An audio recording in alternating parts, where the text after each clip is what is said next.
Alors, Isabella Anessi Maezano nous a ramené l'objet mystère suivant. Alors, l'objet mystère suivant, donc ramené par Isabella Anessi Maezano, qui est épidémiologiste, c'est ça, à l'INSERM. Alors, où elle téléphone, qu'est-ce qu'elle fait? Elle téléphone? Qu'est-ce que vous en pensez? Alors, un micro. Alors, un micro là. Les enfants. Alors, je vais te ramener un micro. Hop. Alors. Elle écoute des choses. Elle écoute des choses. Je voudrais bien. Une caméra. Une caméra. Mais dis donc. Alors. D'une certaine façon éloignée, oui, peut-être, mais pas vraiment. Le petit garçon. Alors là-bas. Un aimant. Un aimant. Non. Non, c'est pas un aimant. Alors, on n'écoute pas des choses. C'est pas vraiment un aimant. Un porte-monnaie. Un porte-monnaie. Pourquoi pas, mais non. Un porte-monnaie. Alors là, une autre de. Une protection pour un téléphone. Une protection. Non. Non. Alors. Un portable. Non. Je l'ai là. J'ai besoin d'un portable d'ailleurs. Vous Alors, verrez. je vais laisser le micro. Vous allez vous le faire passer. Alors, on va vous donner un indice peut-être. Là, on a l'objet en gros plan et on voit qu'il y a deux petits trous sur l'objet. Et on peut vous dire que ça sert à mesurer quelque chose. Ça sert à mesurer quelque chose. Aidé. Alors, faites-vous passer le micro. C'est un mètre, un truc comme ça. Un mètre. 1 mètre. Ça mesure, il y a une unité à la fin. La petite. Vas-y. Le son. Le son. Non. C'est pas le Non. son. Alors, qu'est-ce qui peut passer dans ces deux petits trous? Ça mesure la température du corps. Non. Non, pas encore. Mais... C'est pas la température du corps, mais ça peut être plus ou moins la température d'autre chose. Oui, ça aurait pu être aussi, mais celui-là, il faut être sincère et honnête, il ne fait pas la température, mais... Alors. S'il fait pas la température, alors moi je sais pas.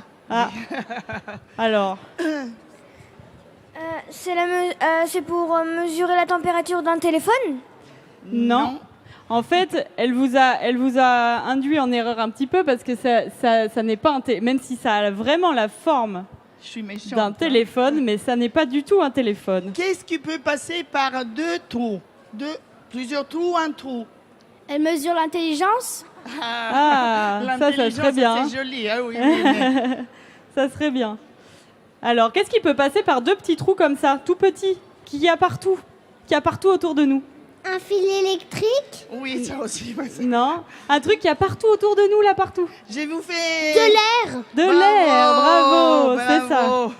Alors, on s'approche. Alors, il y a de l'air qui rentre là-dedans. Maintenant, je vous rappelle que Isabella Anessi Maezano, elle est épidémiologiste. Oui, c'est très compliqué quand même. Alors, épidémiologiste, ça veut dire qu'elle étudie... les causes des maladies. Les causes des maladies. Alors, comment l'air pourrait influer sur notre organisme et sur notre santé? Mais ça filtre l'air. Non, ça filtre pas l'air. Ça mesure vraiment l'air. Vous savez que... Alors, vas-y. Ça mesure le CO2.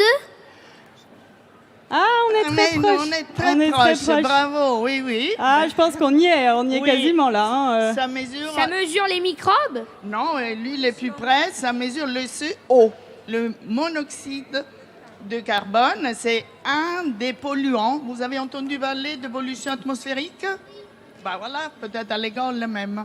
Donc, c'est une mesure d'un polluant qui nous dit si la qualité de l'air est bonne ou pas.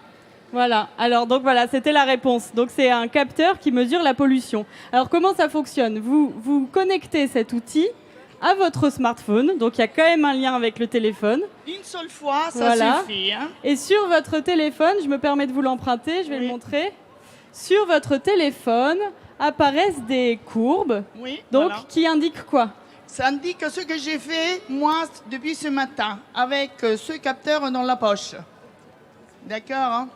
Alors, donc ça, mais c'est quoi les... On les voit en fait parce qu'elles sont, elles apparaissent. Voilà. Donc, en fait, il fait deux choses. D'un côté, il me dit si je me suis promenée ou si j'ai bougé dans des zones où la qualité de l'air n'était pas bonne. Et puis de l'autre côté, donc vous voyez, je ne sais pas si vous arrivez à voir, mais ça monte, ça descend, hein, et on est en vert, hein, donc la qualité de l'air est assez bonne. Et puis l'autre chose qu'il fait, ce petit appareil, c'est que nous dit la qualité de l'air autour de la Villette. D'accord? Alors c'est vert, c'est assez bon. Et puis quand on fait un peu plus petit, on voit qu'il y a des zones, par exemple à côté du boulevard Magenta, où c'est beige, parce que la qualité de l'air est moins bonne. Alors, je ne sais pas s'il faut que je me rapproche de monsieur pour montrer un peu mieux. Oui, vous pouvez montrer par là. Mais oui. non, mais c'est très bien là. Je pense que, donc du coup, actuellement, autour de la Cité des Sciences, ici à Paris, c'est bon. On a beau être à Paris, Oui. La pollution, ça va. Là, ça va. Alors, quel type de polluant? C'est un polluant qui est lié à la circulation automobile, à la combustion. Donc, si on brûle du bois, si on a ce qui n'est pas permis, mais bon, bien sûr, si on le fait, voilà, on a ce type de polluant. Mais beaucoup la circulation. D'accord. Donc pourquoi c'est important d'étudier la pollution? Alors, c'est important d'étudier la pollution, disons, d'un côté de la mesurer pour ne pas dépasser des normes qui ont été établies par l'Organisation mondiale de la santé et de l'autre côté pour comprendre comment elle agit sur un autre organisme. Donc, il y a deux voies parallèles qui nécessitent une bonne mesure de la pollution atmosphérique. Donc on installe des capteurs un peu partout à Paris et on vérifie que ça ne dépasse pas les normes. L'idée, c'est ça. C'est que maintenant, avec quelque chose comme ça, les gens peuvent avoir une mesure directe les concernant directement de la pollution. Parce que, bien sûr, on mesure bien la pollution à Paris, mais à des endroits qui sont fixes. Et les gens bougent. Et en bougeant, on a besoin d'avoir une estimation de la pollution.